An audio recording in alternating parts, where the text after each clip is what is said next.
पन निकाला कि किसी को भी अगर कोई सबूत हो या शिकायत हो तो वो जमा करे। इसके बाद 2015 में सीबीआई को शिकायत की और 2016 और 19 में एसटीएफ और सीबीआई को दस्तावेज सौंपे और पारस सखलेचा जो कि पूर्व विधायक हैं उनके बयान भी हुए, जिसमें सीबीआई ने मुख्य सचिव को चिट्ठी लिखी कि पारस सखलेचा की शिकायत प्राप्त हुई है, लिहाजा इसकी जांच करा ली जाए।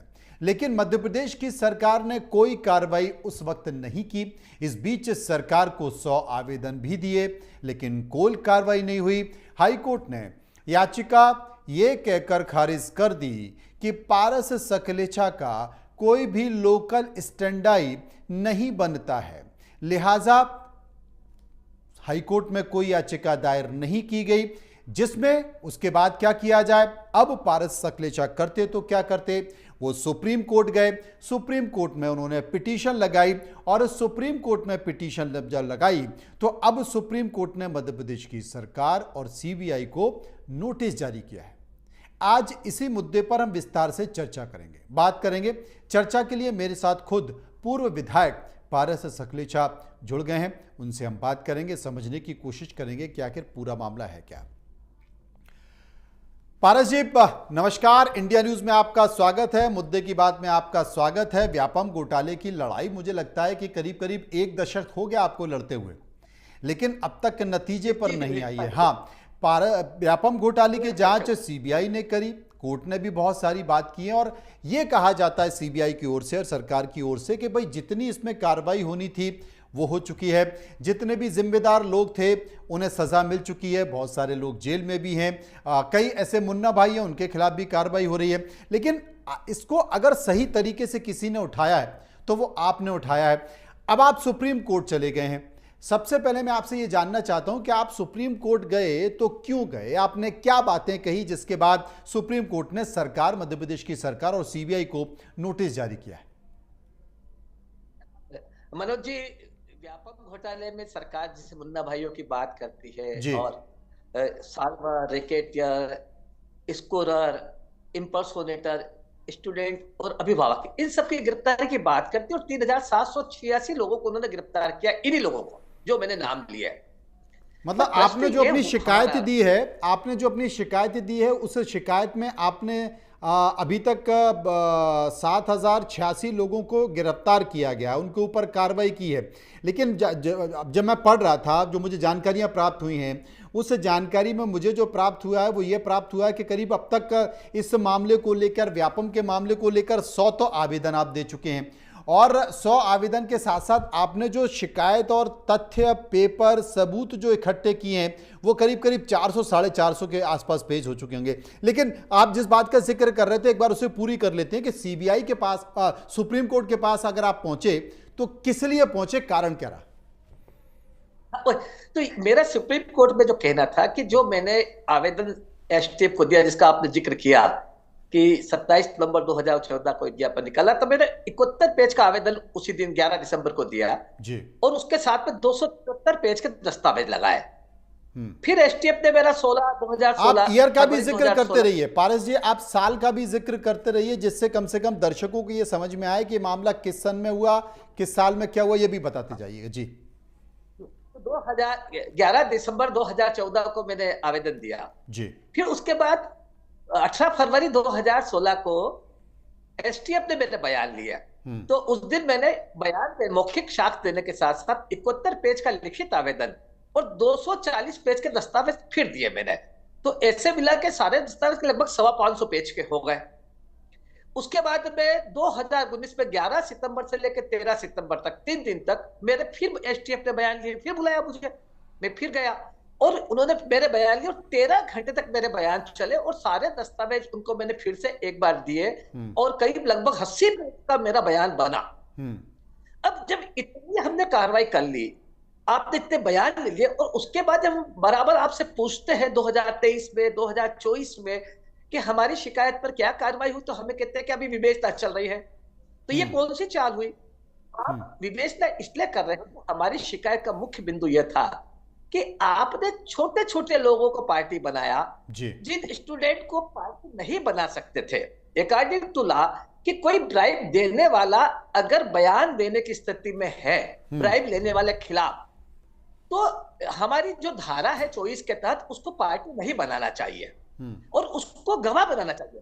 तो आपने जब हमने विधानसभा में जब पूछा है किसी के माध्यम से, तो आपने 16 लोगों को गवाह बनाया, अभिभावक को, स्टूडेंट को, और बाकी सबको पार्टी बनाया। तो आप पार्शलिटी कर रहे हैं, छाट छाट कर व्यक्तियों को गिरफ्तार कर रहे हैं कि इसको गिरफ्तार करना, इसको छोड़ देना।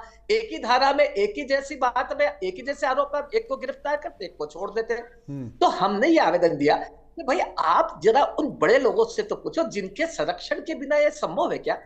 ये 2004 से हमने 2009 में मुद्दा उठाया विधानसभा में। हमारी बात पर तत्कालीन मुख्यमंत्री शिवराज सिंह ने 7 दिसंबर 2009 को एक कमेटी बनाई जांच के लिए, और जांच की कमेटी के अंदर उन्होंने जब देखा 2009 की जांच में कि 144 फर्जी मुन्ना भाई उसमें पाए गए कमेटी में। अब मुख्यमंत्री के पास चिकित्सा शिक्षा विभाग भी था। 144 फर्जी मुन्ना भाई, 144 फर्जी मुन्ना भाई यानी कि फर्जी डॉक्टर पाए गए। हाँ। और जब ये फर्जी डॉक्टर पाए गए उस समय चिकित्सा शिक्षा मंत्रालय किसके पास था, उसका मंत्री कौन था, उसका प्रभार किसके पास था? माननीय मुख्यमंत्री के पास था। अच्छा, शिवराज जी के पास ही था। माननीय मुख्यमंत्री, मतलब मुख्यमंत्री ने वो विभाग अपने पास ही रखा था। हाँ जी जी जी, ठीक है। तो अब 144 लोग पाए गए। फिर हमने आवाज बुलंद की कि 2010 से परीक्षा हुई। हाँ। मैंने कहा उसमें घोटाला हुआ, 11 में घोटाला हुआ, 12 में घोटाला हुआ। तो हमारे विधानसभा के अंदर ध्यानाकर्षण में मेरे द्वारा बहिर्गमन करने के ऊपर उन्होंने 2010 का जांच निकाली, 11 की निकाली और 12 की जांच निकाली। यानी आपके संज्ञान में आने के बाद में घोटाला हो रहा है। और आप आश्चर्य करेंगे कि 2012 में जहां 2009 में 144 मुन्ना भाई थे, 2012 के अंदर वो मुन्ना भाई बल्कि 630 हो गए, और 2013 में वो मुन्ना भाई बढ़कर 785 हो गए। क्या बात है, क्या बात है, क्या बात है। मध्य प्रदेश तरक्की कर रहा था उस समय तो भाई। तो हमने मध्य प्रदेश जैसे जैसे मैं विज्ञापन देख, मतलब एक एक पेज के विज्ञापन आते थे अखबारों में, कई चैनलों पर विज्ञापनों की फिल्म चलती थी और ये लिखा रहता था कि मध्य प्रदेश विकास के उड़ान पर है। तो मध्य प्रदेश उस समय मुन्ना भाइयों की भी तरक्की कर रहा था, मुन्ना भाइयों की भी लगातार संख्या बढ़ रही थी मध्य प्रदेश में जी। तो हमने यही प्रश्न किया हमारी शिकायत में कि आप मुख्यमंत्री से पूछताछ कीजिए कि भाई उनके संज्ञान में आने के बाद, विभाग उनके पास होने के बाद और मतलब रिकॉग्नाइज करने के बाद, मेरी बात को कमेटी बनाने के बाद में घोटाला 7 गुना बढ़ के कैसे हो गया। आपका चीफ सेक्रेटरी क्या कर रहा है, आपके डीजीपी क्या कर रहे हैं, आपका प्रिंसिपल सेक्रेटरी चिकित्सा शिक्षा विभाग क्या कर रहा है, आपका डायरेक्टर मेडिकल एजुकेशन क्या कर रहा है, व्यापम के अध्यक्ष क्या कर रहे हैं। हमने कहा सबसे पूछताछ तो कीजिए ना। अच्छा पारस जी, एक चीज मुझे बता दीजिए, ये जो चिकित्सा शिक्षा विभाग है ये शिवराज जी के पास किस सन में था? ये चिकित्सा शिक्षा विभाग शिवराज जी के पास में जनवरी 2008 से लेकर मार्च 2012 तक था। अच्छा, जनवरी 2008 से लेकर 2012 तक मध्य प्रदेश के मुख्यमंत्री शिवराज सिंह चौहान, उनके पास ही चिकित्सा शिक्षा विभाग था। 2008 में कितने मुन्ना भाई थे? 2008 में मतलब ये थे 27। और 2009 में कितने हुए? 144। 2010 में कितने हुए? 2009 में हो गए थे ये 118। अच्छा, 2010 में कितने हुए? 118। 118। 2011 में कितने हुए? 2011 में कितने हुए? 327। और 2012 में कितने हो गए? 684। 634, यानी कि 634 मुन्ना भाई। ये तो गजब का विकास हुआ भाई। चिकित्सा शिक्षा मंत्रालय में जब मुख्यमंत्री, अगर खुद प्रदेश के मुख्यमंत्री शिवराज सिंह चौहान के बारे में बताया जाता, वो तो बड़े जागरूक रहे हैं, और अगर वो मुख्यमंत्री रहे, चिकित्सा शिक्षा मंत्रालय उनके पास रहा, और उसके बाद 49 के आसपास, 2008 में 49 के आसपास तक कितने थे ओम प्रकाश जी, पारस जी कितने थे जी? 2008 में कितने मुन्ना भाई थे? 2008 में 71। तो 2008 में 71 मुन्ना भाई थे। मध्य प्रदेश के मुख्यमंत्री शिवराज सिंह चौहान, चिकित्सा शिक्षा विभाग उनके पास, और 2008 से लेकर 2012 तक था। और 2012 में मतलब 71 2008, 71 मुन्ना भाई 2008 में थे, और 2012 में मुन्ना भाई हो गए 634, 630 जी, 634 मुन्ना भाई हो गए। मतलब मुन्ना भाई लगातार बढ़ते रहे। मुन्ना भाई मतलब फर्जी डॉक्टर। जी, जी। आपने फिल्म देखी है ना, मुन्ना भाई हाँ। एमबीबीएस, संजय दत्त की, फर्जी डॉक्टर जी। पारस जी आगे आगे कंटिन्यू कीजिए, बताइए। तो हमने सारे प्रमाण दिए और हमने एक प्रमाण दिया कि माननीय मुख्यमंत्री शिवराज जी ने 2014 2 जुलाई 2014 के अंदर विधानसभा के अंदर बहस के अंदर यह कहा कि मुझे भी जून 2013 को एक पत्र मिला, गुमनाम पत्र, क्राइम ब्रांच गुप्तचर शाखा को। अच्छा। मुझे बताया गया तो मैंने कहा कि आप जो भी उस पे 2 व्यक्तियों के नाम है उनको पकड़ो और उन छापा मारो।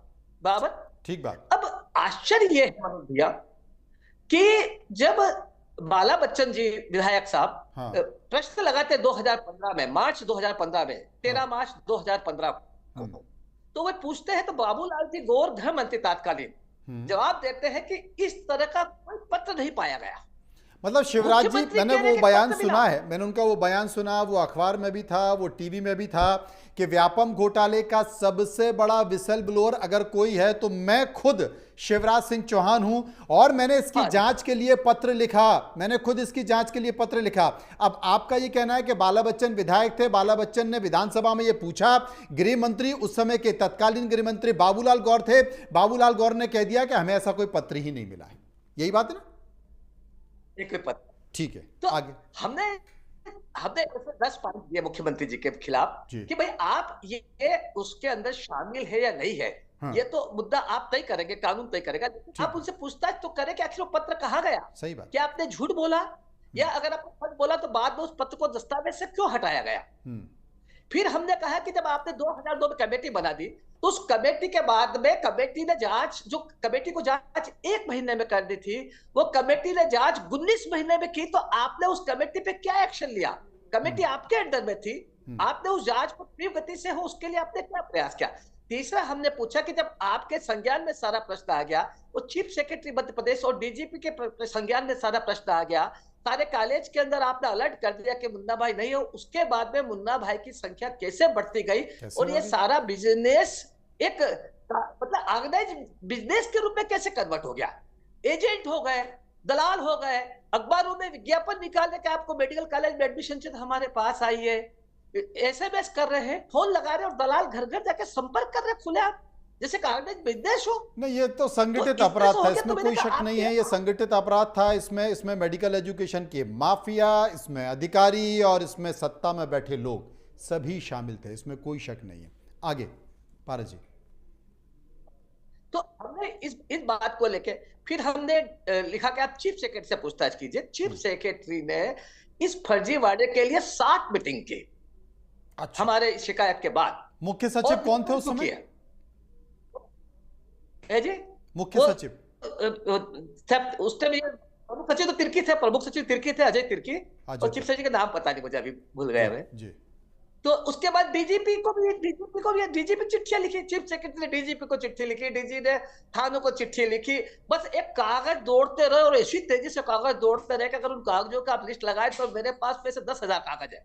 मैंने तो सुप्रीम कोर्ट में 988 पेज का आवेदन दिया, सिर्फ 988 और 10,000 कागज। लेकिन उसके बाद भी अपराध होता रहा, संगठित अपराध के रूप में अपराध बढ़ता रहा। और उसके बाद में जब अपराध फाइंड आउट हो गया तो आपने एक भी लोगों से एसटीएफ ने पूछताछ नहीं की। आपने चीफ सेक्रेटरी से नहीं पूछा, आपने डीजीपी से नहीं पूछा, आपने मुख्यमंत्री से नहीं पूछा, आपने प्रमुख सचिव चिकित्सा शिक्षा से नहीं पूछा, आपने डायरेक्टर चिकित्सा मेडिकल एजुकेशन उससे नहीं पूछा, आप व्यापम के जो अध्यक्ष है जहां पे गोले खाले होकर रंजना चौधरी वगैरह उनसे पूछताछ नहीं की। तो आप सिर्फ उनको बचाने के लिए प्रयास कर रहे हैं। तो हमने आवेदन लगाया, हमारे आवेदन पे बयान लेने के बाद में आपने कार्रवाई नहीं की, तो हमें मजबूर होकर हाई कोर्ट जाना पड़ा। इसी बीच आपने सीबीआई अपॉइंट कर दी, हाई सुप्रीम कोर्ट ने, हमने सीबीआई में आवेदन दिया। सीबीआई ने हमारा 2016 में बयान लिया और बयान लेने के बाद में उन्होंने सीबीआई ने 12/8/2016 को 4 महत्वपूर्ण बिंदु लिखकर हमारी शिकायत को एक लेटर के रूप में अटैच करके उन्होंने चीफ सेक्रेटरी को लिखा कि पारस सकलेचा के बयान में जो 4 बिंदु उठ पे आए उन पे आप जांच करें। उसमें पहला बिंदु ये था कि regarding sincerity efforts taken by government of MP की जांच होना चाहिए। कि गवर्नमेंट आप एमपी ने इस घोटाले को रोकने के लिए सिंसियरिटी इफेक्ट किए कि नहीं किए, जो हमारा आरोप है कि सिंसियरिटी इफेक्ट नहीं हुआ है। ठीक है, लिखा सीबीआई ने क्लियर लिखा, फिर भी उन्होंने जांच नहीं की। 2016 से क्या किया चीफ सेक्रेटरी ने? चीफ सेक्रेटरी को उस पत्र को पहले भेजा तकनीकी शिक्षा मंत्री के पास। तकनीकी शिक्षा विभाग ने कहा कि नहीं, ये हमारा नहीं, हम विधि विभाग से राय लेते हैं। विधि विभाग को भेजा, विधि विभाग ने 9/12/2016 को लिख के दे दिया कि ये प्रशासनिक मैटर है और इसमें कार्रवाई की जाना चाहिए या नहीं करना चाहिए, इसका लीगल कोई रोल नहीं है, प्रशासनिक स्तर पर निर्णय लेना है, अतः आप अपने स्तर पर निर्णय लें। चीफ सेक्रेटरी को लिख के दे दिया। ठीक है, आज तक उस पर कुछ नहीं हुआ। मतलब क्या गजब की बात है कि आप पहुंचे सीबीआई के पास, सीबीआई ने एक पत्र सरकार को लिख दिया, मुख्य सचिव को लिख दिया कि इस पर हमें शिकायत पारस सकलेचा की मिली है, आप इस पर जांच कराइए, और मुख्य सचिव ने वो पत्र कानून विभाग को, विधि विभाग को लिख दिया कि इस पर आप देखिए। विधि विभाग ने कहा कि जब कानूनी मैटर है, इसमें हमें क्या करना है, आप अपने स्तर पर देखो, और उसके बाद आज तक इसमें कुछ हुआ नहीं है, मतलब लीपापोती इस मामले में की गई। ठीक है, फिर आगे क्या हुआ पारस जी? तो अब हमारे पास तो कोई अल्टरनेट बचा नहीं। हाँ। हम विधानसभा में बराबर प्रश्न विधायकों से लगवाते रहे, हम हमारी चिट्ठी लिखते रहे। अभी मैंने रिसेंटली दिसंबर 2023 में चिट्ठी लिखी उनको कि भैया आप मेरी शिकायत पर क्या कार्रवाई। सबका जवाब यही आता है कि विवेचना चल रही है। विवेचना में क्या 10 साल लगते हैं क्या? नहीं, हमने ये लिखा भाई आपने हमारी बात के अंदर 78 मुद्दे हैं, एक दो मुद्दा नहीं है हमारी जांच में। हमारी सबसे पूछताछ करने की है, गवर्नमेंट कॉलेज के डीन की भूमिका है, प्राइवेट कॉलेज के डीन की भूमिका है। बताइए ना पारस जी, एक तो आपकी शिकायत है और आप अपनी शिकायत पर 2014 से लड़ रहे हैं कि भाई ये मेरी शिकायत है, ये दस्तावेज है, ये पेपर है, आप इनकी जांच करिए, आपने मेरे बयान भी ले लिए और उस पर कोई निष्कर्ष मुझे बताइए कि क्या किया आपने। तो फिर जो सीबीआई जांच कर रही है या जो एजेंसी जांच कर रही है या एसटी जांच कर रही है, वो क्या कर रही है? वो भी तो जांच ही कर रही है ना इस मसले पर। जी। तो सीबीआई ने जो चिट्ठी लिखी ना, उसमें लिखा क्लियर कि चूंकि हमारे पास में एक सीमा तय की गई है कि एसटीएफ ने जो 212 प्रकरण भेजे हैं, हम उन्हीं में जांच करेंगे, बिहाइंड उसके अगर कोई बिंदु आएगा तो वो जांच आपको करना है। और उन्होंने विधिवत चिट्ठी लिख के चीफ सेक्रेटरी को भेज दी। अगर चीफ सेक्रेटरी को ये जांच नहीं करनी थी तो विधि विभाग को सबको लिखना नहीं था। अभी जब सारे बिंदु, जब हमने हमारे जांच में 78 बिंदु हमने लिखे हैं कि भाई इन सारे बिंदुओं पर आप विवेचना कीजिए, और सारे बिंदु वो है जिन पर आपने बड़े लोगों को बचाने का प्रयास किया। प्राइवेट मेडिकल कॉलेज को मनोज जी इन्होंने पार्टी नहीं बनाया 2012 और 13 में। ठीक है, हमने लाख लड़ाई लड़ी, आप इनको पार्टी बनाइए। जो 2000 दिसंबर 2009 के अंदर जो हमने कमेटी बनवाई थी, उसमें प्राइवेट मेडिकल कॉलेज की भर्ती की भी जांच करना थी, लेकिन आपने उसकी जांच नहीं की और ये कहा कि प्राइवेट मेडिकल कॉलेज हमारे इसमें नहीं आते, हमारी सीमा में। लेकिन आप देखिए सुप्रीम कोर्ट ने उनको पार्टी बनाया 2012-13 में। 60 प्राइवेट मेडिकल कॉलेज के मालिकों को और उनके अधिकारियों को पार्टी बनाया, पर उसमें सीबीआई ने क्या बोले, सेटिंग करके वो सारे के सारे बरी हो गए। अब वो बरी क्यों हो गए ये एक अलग विषय है, वो सारे लोग बरी हो गए। फिर 2007 से लेकर 2011 की जांच, आप देखिए कितना बड़ा मुद्दा। 2007 से लेकर 2011 की जांच के अंदर 1800 लोग कई फर्जी पाए गए। व्यापम ने, व्यावसायिक परीक्षा मंडल ने उनको फर्जी लोगों को फाइंड आउट करके रोल नंबर सेटिंग से जांच करके कि ये रोल नंबर सेट हुए हैं, इसमें स्कोरर है, इसमें इंपर्सोनेटर है, इसमें सॉल्वर बैठा है, ऐसा सब करके उन्होंने डीजीपी एसटीएफ को चिट्ठी लिखी कि ये लोग हमारी जांच में फर्जी पाए गए हैं, आप इन पर प्रकरण दर्ज कीजिए और इन पर कार्रवाई कीजिए। अब हम लगातार लड़ते रहे कि आप 2007 से लेकर 2011 के पीएमटी घोटाले पे और पीजी घोटाले पे जांच कीजिए। उन्होंने एसटीएफ ने नहीं की, और आखिरी में क्या किया, 2020 में अब सामान्य प्रशासन विभाग ने एक लेटर इशू किया। उन्होंने लिखा कि किसी घोटाले में, व्यापम घोटाले में अगर फंड्स नहीं मिलता है, पैसा नहीं जब्त हुआ, तो आप उन पे प्रकरण दर्ज नहीं करें। और इस आधार पर एसटीएफ ने 2007 से लेकर 2011 के घोटाले पर प्रकरण दर्ज करने से इनकार कर दिया। मतलब गजब है। इधर अरविंद केजरीवाल चिल्ला रहे हैं, पूरी आम आदमी पार्टी चिल्ला रही है, भैया मेरे अकाउंट में पैसा नहीं मिला हो तो बताओ, ना मेरे घर पे कोई पैसा मिला, ना मेरे ऑफिस में कोई पैसा ना मिला, ना मेरे अकाउंट में कोई पैसा नहीं मिला, पूरी आम आदमी पार्टी कह रही है। उसके बावजूद भी मुख्यमंत्री जेल के भीतर, उप मुख्यमंत्री जेल के भीतर, कई लोग जेल के भीतर। और यहां पर क्या हो रहा है, जांच एजेंसी कह रही है कि साहब जितने भी लोग पकड़े गए हैं इसमें कोई पैसा नहीं मिला है, लिहाजा इनके ऊपर कोई प्रकरण जमा नहीं किया जाएगा। ये कैसी जांच है भाई? ये तो मजाक है पारस जी। अंधेरे साहब, इसीलिए तो हमको सुप्रीम कोर्ट की शरण लेना पड़ी। अब यहाँ पर जब ये सारी बातें दो, अब आप ही जाएंगे 2007 से 2011 प्रकरण दर्ज क्यों नहीं कर रहे, क्योंकि उसमें सारे बड़े लोग इन्वॉल्व है। आरएसएस के लोगों के परिवार के लोग मेडिकल कॉलेज में एडमिशन हुए, हमारे पास में सूची है। सुधीर भदौरिया उसमें जो किसी बड़े नेता के रिश्तेदार है, वो उसके अंदर एग्जाम कंट्रोलर थे। अगर प्रकरण दर्ज कर तो उनको जेल जाना पड़ता। आपने पंकज त्रिवेदी को जेल भेज दिया एग्जाम कंट्रोलर 2012 और 13 में, और 2008 से लेकर 2011 तक सुधीर भदौरिया एग्जाम कंट्रोलर थे। आपने उन पर प्रकरण ही दर्ज नहीं किया 2007 से लेकर 2011 का, और वो सारे फर्जी मुन्ना भाई नौकरी कर रहे हैं। डिग्री ले ली उन्होंने, 1800 फर्जी मुन्ना भाई, 1800 फर्जी मुन्ना भाई आज भी मध्य प्रदेश में नौकरी कर रहे हैं। सही कर रहे हैं ना आप जी? या मध्य प्रदेश के बाहर भी कर रहे हैं? बाहर भी कर रहे हो, कहीं भी कर रहे हैं, खुद की प्रैक्टिस कर रहे होंगे, बता तो कोई बताता नहीं है ना। तो कोई सारे मुन्ना भाई आज भी डॉक्टर बने हुए हैं, कोई प्रकरण दर्ज नहीं किया है, कोई आइडेंटिफाई नहीं किया है, तो फिर जांच हुई है तो क्या हुई है? और अभी तो एक सीबीआई के एक अधिकारी थे जो रिश्वत लेते हुए किसी मामले में पकड़े गए, सुनने में आया था कि वो भी व्यापम घोटाले की उन्होंने भी जांच की है। बिल्कुल किया। हमने सीबीआई से पूछा कि अपने व्यापम घोटाले में जांच में किन किन अधिकारी को नियुक्त किया, तभी तक उसका जवाब नहीं आया हमारे पास में। तो अब आप सुप्रीम कोर्ट चले गए। अब सुप्रीम कोर्ट ने क्या किया है? मध्य प्रदेश की सरकार को, सीबीआई को नोटिस दे दिया। जी जी, कि आप 4 सप्ताह में उसका जवाब दें हमारी पिटीशन पे। 4 सप्ताह में जवाब दें। असल में पारस सकलेचा जो कि पूर्व विधायक हैं, वो लंबी लड़ाई लड़ रहे हैं व्यापम पे। 2014 से लंबी लड़ाई लड़ रहे हैं। 2009-10 में ये पूरा मामला सामने आया था।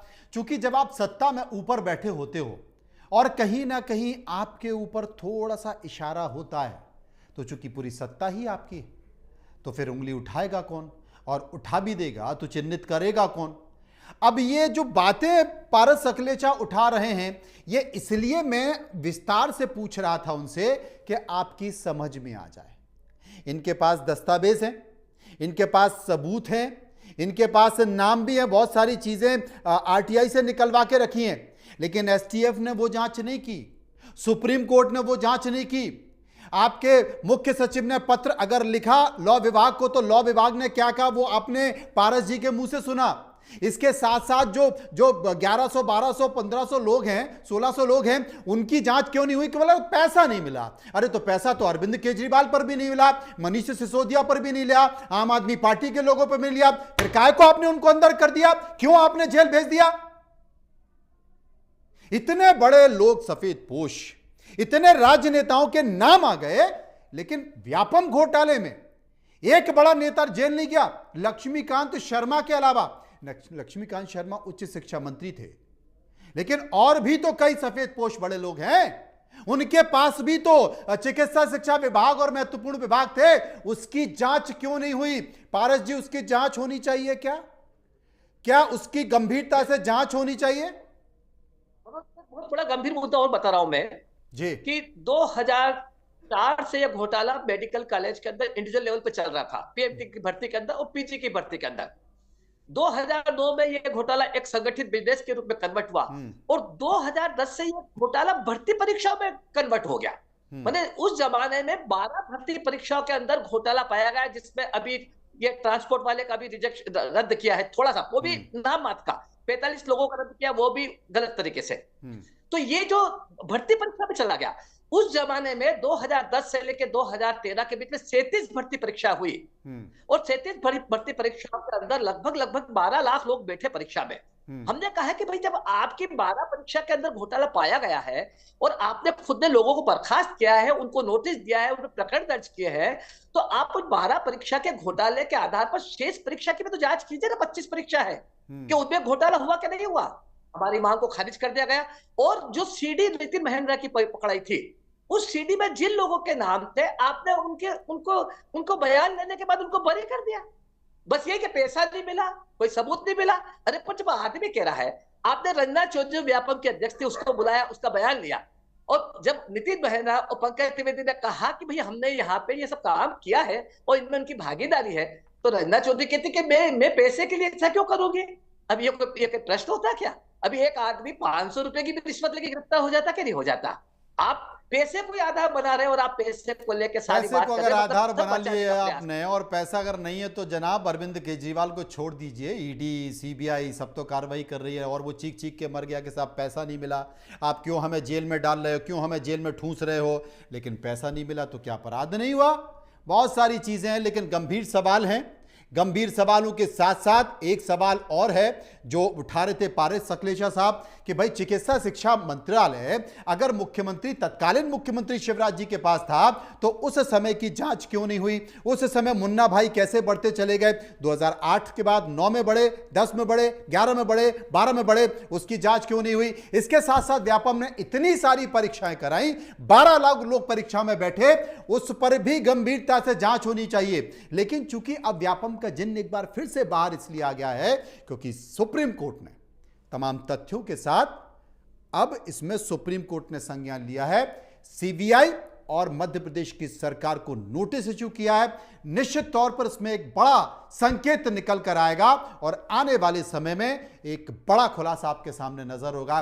कई ऐसे सफेद पोश हैं, उनकी बहुत सारी चीजें आपको सामने दिखाई देंगे। बहुत बहुत शुक्रिया पारस जी का।